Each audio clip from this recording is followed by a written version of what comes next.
Hey guys, I'm going to show you how to fix virus and threat protection is managed by your organization.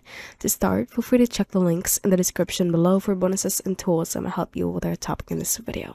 Now, if you want to fix that error like this one, what we're going to do is to search for Registry Editor and open this up.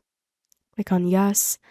And from here, we are going to expand the HKey local machine folder by clicking on this little arrow beside it. And next is to expand the software folder.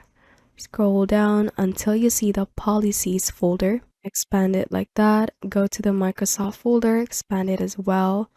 And look for the Windows Defender folder.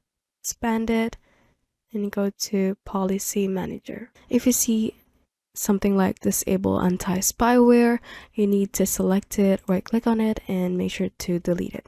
I don't have it on mine because mine is already fixed, but that should fix your problem. And just open up the virus and threat protection from your settings.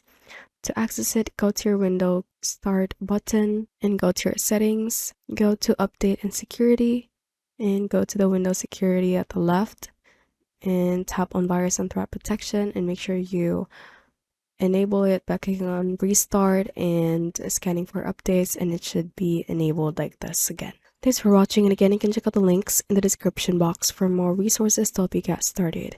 If you found this useful, hit that like button and subscribe for more videos like this.